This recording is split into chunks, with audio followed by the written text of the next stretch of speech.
Direito Esporte Clube, que prazer ter você aqui. Você sabe, Reinaldo José Martorelli, meu presidente do Sindicato de Atletas do Estava com Estado de São saudade, Paulo. viu, Lívia? Muita saudade, muita da saudade. galera que fica atrás. Opa, Cris, Beira, toda a nossa turma aí.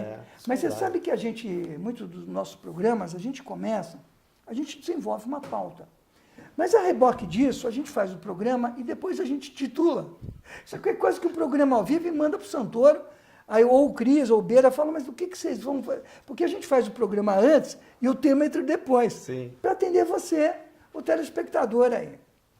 Eu queria discutir hoje a questão do futebol, Martorelli, e um pouco focado na atração do futebol. Certo que os clubes são muito importantes.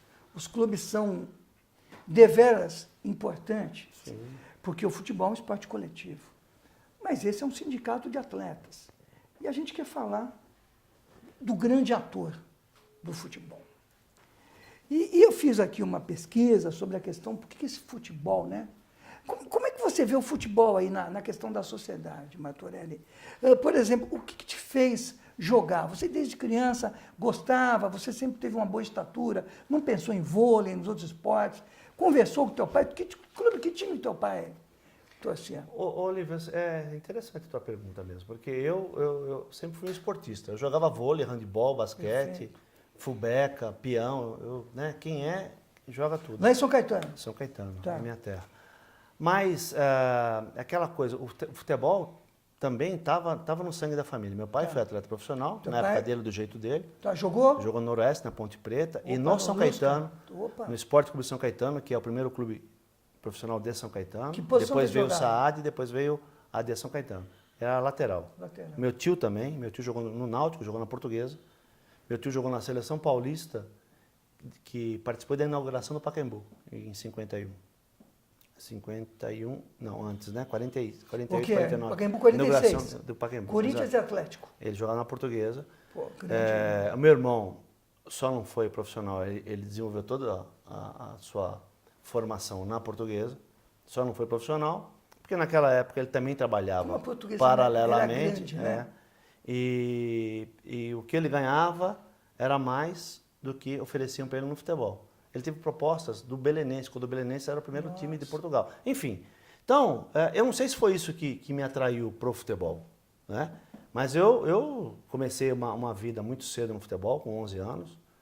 Com 12 para 13 anos eu estava disputando o Campeonato Paulista para General, né, o Dente de Leite. Depois, com 13 para 14, eu estava chegando no Palmeiras.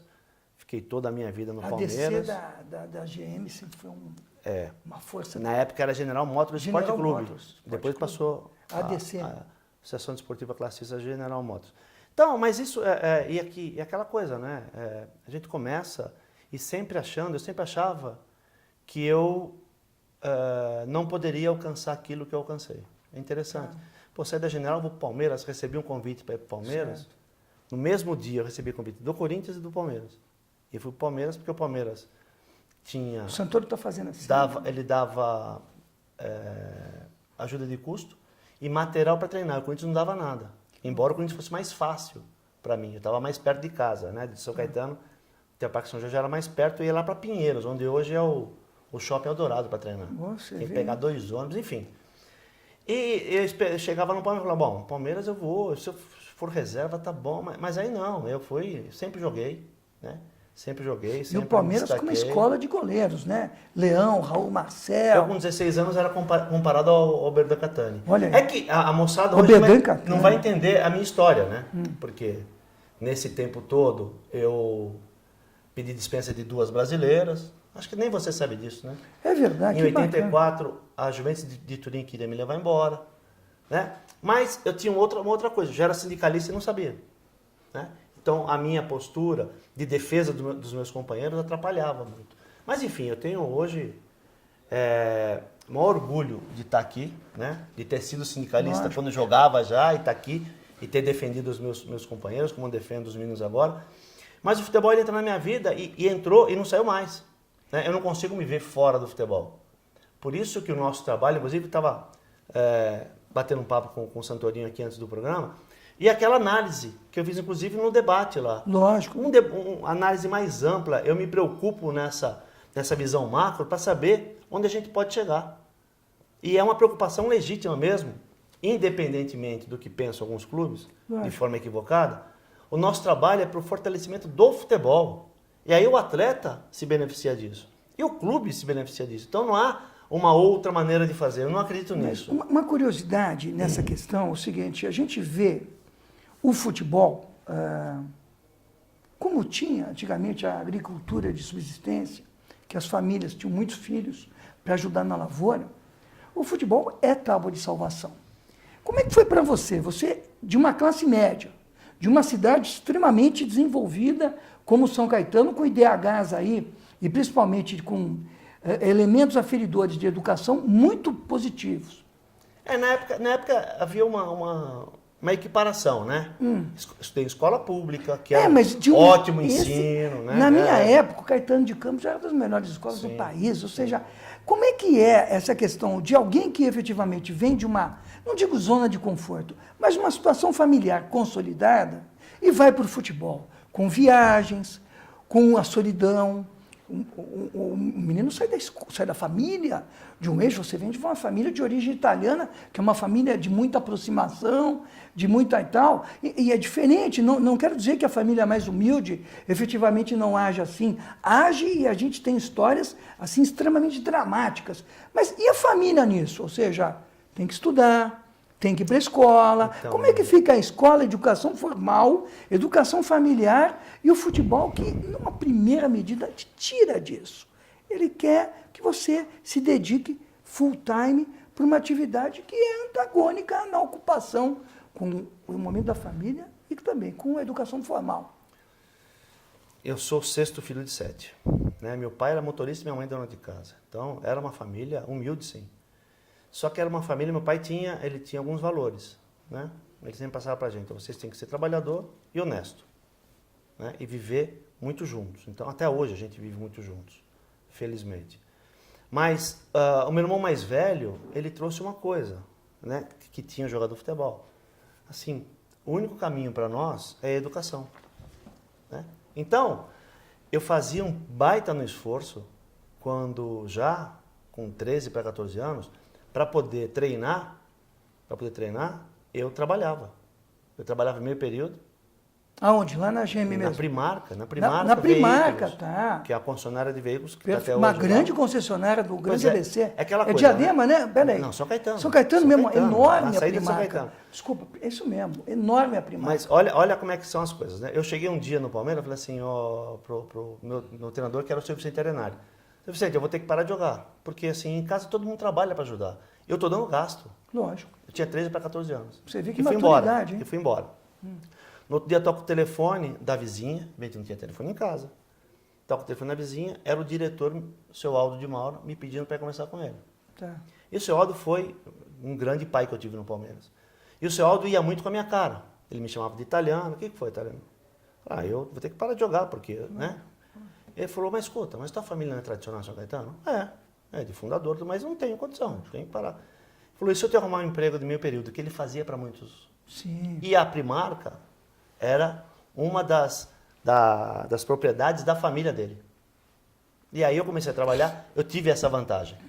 Eu comecei a trabalhar, eu trabalhava em meio período, adaptava inclusive meu horário de trabalho, quando eu precisava treinar de manhã, eu trabalhava à tarde e vice-versa, e ia estudar à noite, eu nunca deixei de estudar. Aliás, eu me formei em administração antes de ser profissional. É que eu nunca exerci, né? Porque depois o tempo de carreira, ele adormeceu todo aquele conhecimento.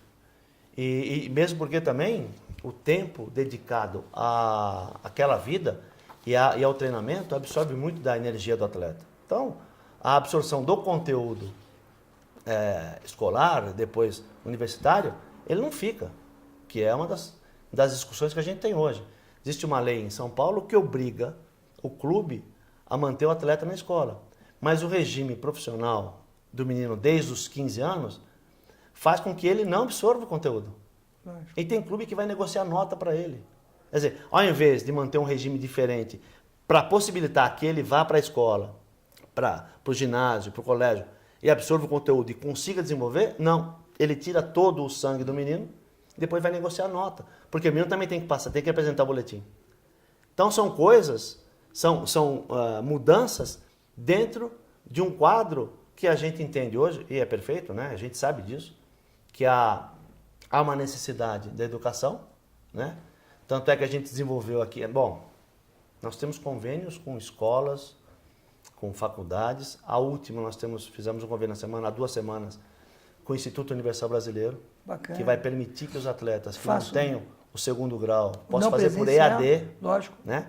Aliás, esse convênio, né, Instituto Universal Brasileiro, esse foi o primeiro convênio que nós tivemos lá em 97, Tá. que os atletas acabaram, um atleta me pediu, que era um atleta de seleção, e depois, por vergonha, ele não foi fazer o curso, porque ele tinha vergonha de estar lá na hora de fazer a prova. Tá. Esse não é o Instituto Universal Brasileiro, é um outro instituto, que agora não me vem o nome, mas que vai permitir isso para o atleta, para que ele consiga desenvolver. Em paralelo, nós temos o Educatleta, que é o orgulho de ser atleta. Né? Legal. Que a gente, quando formatou isso, aliás, pegou um trabalho de uma dissertação de mestrado do professor Ricardo Torrado, que ele é o idealizador do projeto, a gente vem, faz a parceria com o Ricardo. Isso é bacana. E coloca o slogan Orgulho de ser atleta, Educatleta é dele, Orgulho de ser atleta é nosso, para juntar. E a gente sabia que para esse curso informal, para ele ter sucesso, nós teríamos que pegar a primeira leva pela mão. E nós pegamos. Pegamos 60 atletas, né? Mostramos para eles, eles se interessaram. Depois da primeira turma certificada e com os depoimentos deles, os outros estão vindo. Nós já certificamos mais de 500 atletas hoje. Olha, e trabalha 500 atletas. E trabalha 500? Principalmente a autonomia do atleta, Lívio. Não, e são paradigmas pedagógicos Sim. à medida que isso tem uma propagação. Sim. As pessoas... Tem cadeia. Isso é entre aspas, uma endemia do bem, porque todo mundo, o outro fica sabendo quantas pessoas E, aliás, podem sensibilizar com 500. Um detalhe, é gratuito, atleta, para você e para tua família. Olha aí, bacana. É gratuito. Tá né? bom. Então, a gente foi acrescentando módulos. Hoje tem uma questão que é fundamental para o sindicato, que a gente trabalha assim a autonomia do atleta. Eu falo para eles, não adianta você assinar um contrato de 2 milhões na China se você não sabe o que você vai encontrar. Porque você está assinando uma dívida de 2 milhões. Se você não souber o que você vai encontrar, as condições que você vai encontrar, você vai voltar, vai bater e voltar, é uma dívida de 2 milhões e pode encerrar a tua carreira. E você vai ficar com uma dívida. A gente fala para eles assim, você tem que ter formação e informação para tomar decisão, porque não é o agente que vai falar para você, tem um contrato legal na China, porque quem vai ver na China é você, não é o agente. O agente está interessado em te levar para a China e ele vai dar uma missão. Lógico. Não é o teu pai e tua mãe, porque o teu pai e tua mãe estão olhando o cifrão, mas quem vai ver na China é você. Lógico. Então, tem que entender tudo isso. Costumes do povo, Exatamente. alimentação, Por isso que tem que ser autônomo. saúde, Toda toda integração. Aquela coisa, mas o meu agente resolve para onde eu vou. É uma burrice do mundo. Singularmente é você que vai segurar a onda lá. Exatamente. Lógico. Sabe? Então, a gente com a experiência que tem, que trouxe do campo de jogo, com as relações que a gente viveu, a gente vai criando meios de facilitar a vida do atleta de hoje, quando ele esteja interessado em se aproveitar de tudo isso que a gente faz. Né? O que me chama a atenção é que alguma coisa da vida, desse tornar-se um atleta, é que o itinerário não muda. Por exemplo, eu peguei, num estudo que eu fiz para a nossa pauta aqui, qual é o itinerário para virar um jogador de futebol. O que eu descobri? Primeiro, a família fala, meu filho joga, fica chutando a bola na parede, quebra a vidraça, incomoda os vizinhos, acho que ele pode ser jogador de futebol. Leva jeito. Leva jeito. É o famoso leva jeito. Aí ele vai para a escolinha. Na escolinha, a gente não tem, muitas das vezes, bons professores. O menino pensa que ele é um atacante, mas ele pode ser um bom zagueiro. Ele pensa que é um zagueiro, ele pode ser um bom lateral. Ou, às vezes, até jogar no gol. Sim. Então, ele vai para a escolinha. Que é a posição mais linda que tem. Né? Perfeitamente. Estamos juntos. Por acaso. Olha aqui. Estamos aqui. A partir daí, ele tem que rezar para na escolinha ter olheiro. Sim. Porque a gente sabe que os esquemas, principalmente os europeus no Brasil, ficam de olho nas escolinhas.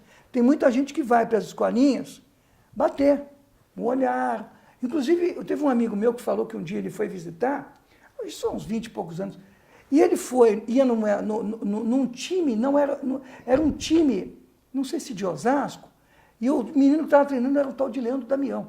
E ele não podia porque ele ficou doente. Diadema. Diadema. E ele perdeu o Leandro Damião. Você acha que esse itinerário, escolinha, olheiro, peneira, teste, depois o professor que vai lá dar posicionamento, você acha que é válido ainda isso? A gente não tem que começar a avançar na questão da sua área mesmo, educação física. Apesar de você ser muito da área do direito, ser um doutor em direito, mas não está faltando uma coisa mais de plenitude, mais de preparação. A gente não pode continuar tão empírico, sabendo que a Bundesliga e a seleção da Alemanha já prepara os moleques com não sei quantos campos extraordinários. E pá. Onde é que está faltando aqui para formar China, aquele Guangzhou, o CT deles tem 48 campos, se não me engano. 36 ou 48 Você não viu? A seleção jogou outro dia no time da 4ª divisão contra o Camarões, que tinha um hotel, 30 mil. Ou seja, como é que esse país, que era o país dos vira-latas no passado, Sim. que a partir de Didi, Domingos da Guia, virou o que é hoje o pentacampeão mundial, queiram ou não queiram. Pois é. Qual é o nosso itinerário? O que o sindicato... Eu tenho uma visão nisso ali. Qual que é? Eu particularmente. Eu acho que, da mesma forma como a gente desperdiça alimento, porque tem muito, mesmo com gente passando fome nesse país, a gente desperdiça talento porque tem muito. É abundância. É. Porque na Europa, quem conhece um pouquinho o trabalho, eu conheço, quando surge um menino desse que leva jeito, ele é trabalhado desde os 10, 11, 9 anos. Ele é trabalhado em todas as suas necessidades, inclusive emocional. Inclusive emocional. Tem todo um preparo, né? Bota o menino para estudar, por quê? Não é estudar que vai salvar a vida dele. É que o estudo favorece uma nova forma de pensar e ver as coisas. E se não né? virar um jogador de futebol, Exatamente. vira um cidadão. Mas Isso só por isso. é Lívia. recorrente. Só por isso. Eu dei aula também no Colégio Polidomos em São Caetano durante 9 anos. E uma das coisas, eu reabilitava muitos meninos, né? E uma das coisas que eu trabalhava com eles é o seguinte: você quer melhorar no futebol? Então você tem que estudar. E era com, assim, né? Trabalhando essa condição, é que eu fazia com que eles melhorassem pedagogicamente. Porque eles começavam a se interessar e conseguiam entender que ele desenvolvia o raciocínio e aplicava na quadra. Ou seja, quer dizer, lá eles têm uma visão, pela escassez, eles acabaram arrumando uma forma de fazer. E aqui, pela abundância, a gente joga fora. Né? Nós não temos, você vê, educação física. Nas escolas, há uma briga hoje para a gente tornar a educação física novamente obrigatória. A educação física deixou de ser obrigatória nesse país. Né? É lamentável, é lamentável. Por quê? Porque não se entende a necessidade disso. Se você for pegar hoje, hoje melhor, nos grandes clubes melhor, os profissionais que atuam com os meninos, hoje são mais bem preparados, né? Nos grandes clubes. Haja visto o Palmeiras. O Palmeiras tem todo um trabalho, a gente tem um trabalho muito próximo com as categorias de base do Palmeiras. Sub-13, 15, 17. Não, todo um trabalho com psicólogo, com assistente social. E não cansa de comprar jogador novo, né? Não usa a base, pô. O Rodrigo, Cadê a base? O Rodrigo Menino desenvolve um trabalho excepcional Bacana. lá. Ganha O Corinthians tudo. tem. Mas ganha Então, tudo. o Corinthians tem também. Muito bom. Agora, se você pegar o resto, são curiosos tomando conta dos meninos. Aí entra pedofilia, entra venda de profissionalização, entra todo aquele monte de tranqueira que tem. E exatamente esse era o papo com o Santoro, e ninguém faz nada. Nós precisamos ficar alertando, precisamos ficar tentando negociar para ver se eles acordam, porque quem está perdendo somos nós. Essa bagunça, essa falta de clareza no que está fazendo, acaba danificando, prejudicando aquilo que a gente ama, que é esporte. Né? Você pega um quadro geral, de novo, nós acabamos de perder uma Copa, aí... Mais uma, né? Mais uma. Perdemos quantas Copas? O Brasil, em termos internacionais, coletivos, não tem se destacado para mais nada. Ou seja, não tem coisa errada? Não tem coisa errada? Nós ganhamos um título em 2002, não ganhamos mais nada de lá para cá. Ganhamos a Copa das Confederações aqui, jovens mas enfim... que nem passam pelos clubes brasileiros, que já estão se ativando na Europa. Então, mas isso eu acho que pela abundância, nós não vamos conseguir mudar. Porém, se a gente muda o ambiente, é aquela coisa, Quem está satisfeito no ambiente, a tendência é permanecer. Certo. Nós temos um ambiente que os clubes não pagam salário. Certo. Olha, Série A do Brasileiro desse ano. Certo. Série A do Brasileiro desse ano.